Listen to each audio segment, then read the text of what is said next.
If there ever comes a moment in your life when you suddenly realize that what once troubled you is also what now fills you with joy, you may still believe that joy means avoiding sorrow, that happiness means eliminating pain. But if you look deeply enough, you will see this.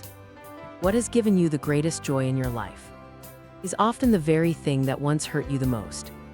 Throughout the history of human thought, from ancient Eastern wisdom to modern psychology and philosophy, one truth keeps returning, spoken in many different languages.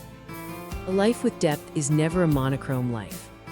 Khalil Gibran in The Prophet does not speak of joy and sorrow as opposing extremes, but as two currents flowing from the same source. He writes, "When you are joyful, look deep into your heart, and you will find that what once gave you sorrow is what now gives you joy." This sentence does not comfort. It strikes directly at our illusion. You rejoice because you love. And because you love, you learn what loss is. You feel elated because you live fully. And it is that very fullness that makes life feel fragile. Gibran does not say, "Endure sorrow in exchange for joy." He says they are one. And then he continues, "The same well from which your laughter rises is often filled with your tears." Pause at the phrase "the same well." Not two wells. Not a well of joy and a well of sorrow. Just one. If that well runs dry, you may no longer weep, but you will no longer laugh deeply either. Only those who dare to cry deeply can laugh deeply. Only those who have allowed their hearts to break have enough inner space for true joy. Carl Gustav Jung said that a person matures when they dare to face their own shadow. When we live deeply enough, we no longer live with half a heart. James Hollis points out that in midlife, many people fall into crisis and disorientation, not because they have failed, but because the life they once believed was enough is no longer deep enough. In such cases, sorrow is not a sign of weakness. It is a signal of transition. Pema Chodron speaks plainly. When everything falls apart, that is not the moment to run in search of answers, but the moment to stay with the raw sensations we have. Because it is there that the heart softens. Irvin Yalom calls the deep sadness of human beings existential anxiety, the awareness that we are finite. There is no cure. There is only learning how to live with it. And here lies the paradox. Only when we are aware of our finitude do we begin to live authentically. Albert Camus wrote that even though life is absurd, human beings can still choose a lucid form of joy. Not blind, not evasive. A joy that does not come from life being easy, but from not betraying oneself. Byung Chul Han points out that modern society exhausts people through forced positivity. The more we are pressured to be happy, the emptier we become. The more we chase success, the further we drift from genuine feeling. The prophets do not join that race. They slow down. And because of that, they see entirely different forms of joy. Thich Nh letter 1EA5T H letter 1EA1NH calls this the miracle of mindfulness. Washing dishes while knowing you are washing dishes. Breathing while knowing you are breathing. A very small joy, but a very real one.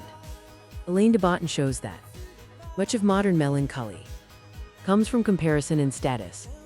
When we stop measuring ourselves by other people's rulers, a portion of our sadness dissolves on its own. Annie Dillard once wrote, "Life is not small. We simply look at it with tired eyes. When we look again with an undivided heart, joy and sorrow no longer confront each other, but become two rhythms of the same living current." Gibran takes us even deeper with a powerful image. Is it not the same harp that soothed your spirit, whose wood was hollowed out by knives? No cuts, no sound, no wounds, no music. The instrument does not take pride in being carved. The knife is not cursed for causing pain. Only a hollow space is created, from which music can arise. So it is with human beings. The cuts of life, loss, failure, separation, confusion, do not automatically become meaningful. But if we do not rush to fill them, they can become the very places where depth is formed. We are not sad because we are empty. We are sad because we were once full. And so, arguing over whether joy or sorrow is more noble is a misguided debate. Gibran is very clear. They cannot be separated. They arrive together. And when one of them sits with you at the table, do not forget that the other is lying in your bed. You may invite joy into the light, but you cannot throw sorrow out of the house without bringing the roof down with it. Human beings are like a balance, suspended precariously between joy and sorrow.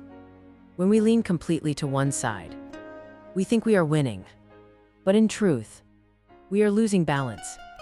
Only when the heart is empty can a person stand still and steady.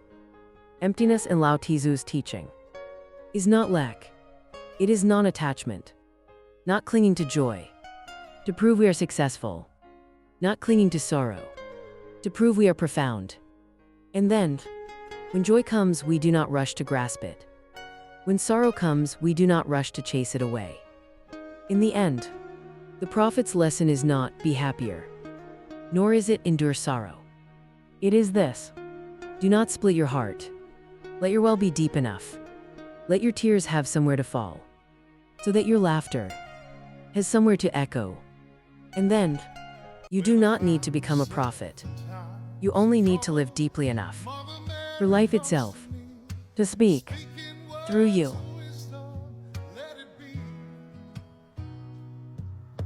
And in my hour of darkness, she is standing